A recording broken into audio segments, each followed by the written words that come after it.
안녕하세요, 윤반장입니다. 오늘은 주민등록만 옮기면 세대 분리, 천만의 말씀 이란 제목으로 세대의 개념에 대해서 알아보도록 하겠습니다. 우리가 흔히 비과세를 말할 때 1세대 1주택 이런 말을 많이 하잖아요. 1세대 1주택일 때 비과세가 된다든지 세금 혜택이 많이 주어진다든지 이런 말이 있죠. 그렇기 때문에 1세대 1주택의 개념은 아주 중요한데 여기서 특히 1세대가 뭘 말하는지 오늘은 그 세대의 개념에 대해서 한번 얘기해 볼게요. 세대가 세금에 따라서 좀 달라요. 그래서 우리는 크게 두 가지 세금에 대해서 볼 거예요. 먼저 취득세에서의 세대 개념입니다. 세금은 크게 국세와 지방세로 나누는데 우리가 부동산을 샀을 때 내는 아주 큰 덩어리 목돈이 있죠. 이게 바로 취득세예요. 취득세는 각 지방자치단체에서 걷어들이는 지방세예요.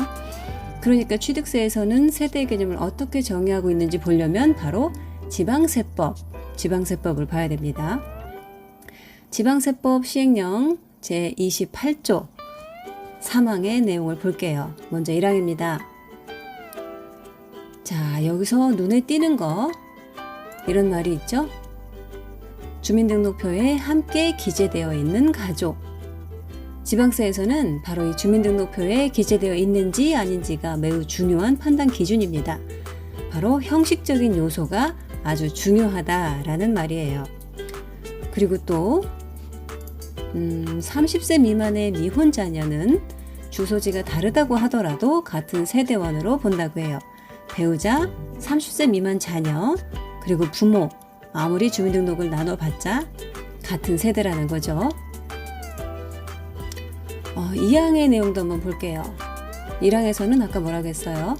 30세 미만의 미혼 자녀는 주민등록을 분리해도 같은 세대로 본다고 했어요. 하지만 이런 경우에는 별도의 세대로 봐준다 라는 조항입니다. 2항의 내용엔 이런 내용이 있죠. 수입, 소득이 인정되면은 별도의 세대로 봐준다는 건데 소득이 얼마만큼 있어야 되느냐? 자, 이거 볼까요? 중위소득이에요. 중위소득의 40% 이상이 되면 된다고 했는데 22년도 기준으로 볼게요.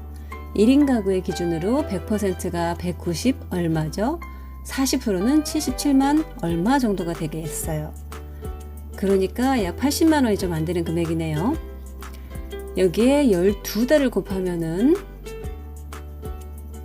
그럼 30살이 안 됐어도 한 달에 약 80만 원 정도 벌고 1년에 1000만 원 가까이 번다. 그러면 부모 돈으로 사는 게 아니라 그래 너 혼자 자력으로 세대를 구성하여 사는 거로 봐줄게. 이런 말이 된답니다. 나이만 찼다고 해서 무조건 되는 게 아니에요. 이 소득이 있어야 되는 거예요. 소득. 그리고 또 이번에는 동거봉양에 대한 규칙이 있습니다. 65세 이상이라고 돼 있어요. 65세 이상의 부모님을 모시고 살기 위해서 부모님의 집과 자녀 집을 합치게 되었을 때 이때는 부모와 자녀 각각 별개의 세대로 본다라는 뜻이네요. 그러니까 뭐예요?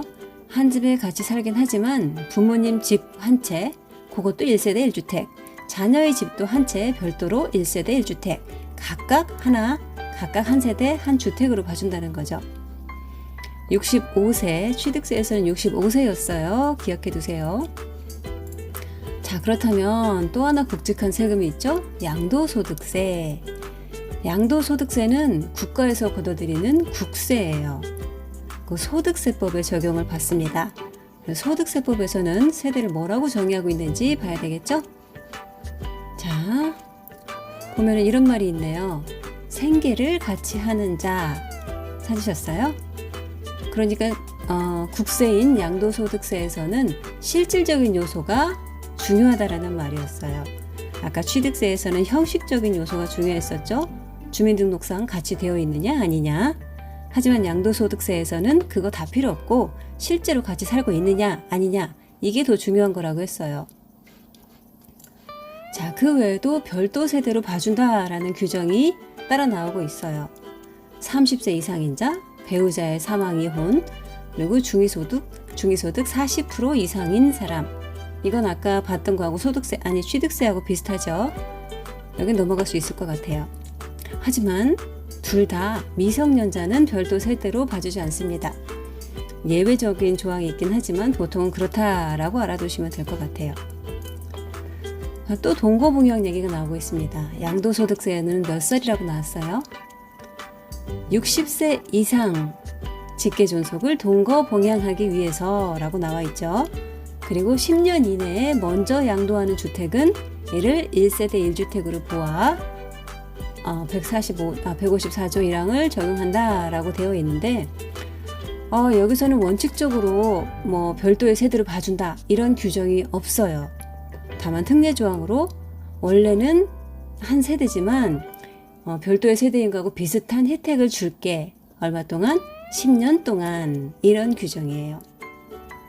그러니까 연로하신 부모님을 모신다는 거 아주 이쁜 짓이죠. 칭찬받을 만한 짓이고 그러니까 혜택을 주겠다라는 거예요. 주택을 취득할 때도 1세대 2주택의 중과세를 묻지도 않고 별도 세대로 봐주는 거고요. 양도할 때도 10년간은 1세대 1주택을 양도하는 것으로 봐주겠다라는 거네요. 하지만 연령 기준이 다르다는 거는 주의하셔야 됩니다. 자, 그럼 문제 풀어볼까요? 자, 볼게요. 비타민C 부부의 아들 C군은 18살입니다. 멀리 떨어져 있는 고등학교에 다니고 있고 그곳에 집을 얻어서 따로 전입신고를 한 상태예요. 비타민C 가족은 취득세를 계산할 때 몇 세대로 봐야 할까요? 답이 너무 쉽게 나와 있네요. 1세대. 왜냐하면 미성년 자녀는 주소 이전과 상관없이 동일한 세대로 보기 때문입니다. 그 다음 하나 더 볼게요. 아로나메 씨는 최근에 62세 아버지 골드 씨를 집으로 모시면서 합가했습니다. 아로나메 씨 가족은 취득세를 계산할 때 몇 세대로 봐야 할까요? 정답은 역시 1세대로 나왔죠? 취득세를 계산할 때는 아까 나이가 중요하다고 했었어요. 동거봉양을 위해서 합가했을 때 취득세는 65세 이상 일 때만 봐준다고 했어요. 양도소득세가 60세 이상이었었죠? 네, 골드씨는 지금 62세이면서 취득세를 물었으니까 65세가 안 됐기 때문에 별도의 세대로 봐주지 않는다고 했습니다. 이럴 때 이 집이 집을 하나 더 산다라고 하면은 1세대 2주택이 되는 거겠죠. 혜택이 줄어들게 되는 겁니다. 자, 연령 기준 잘 기억해 두시면 좋을 것 같습니다. 세대의 기준 확실하게 정리해 주세요.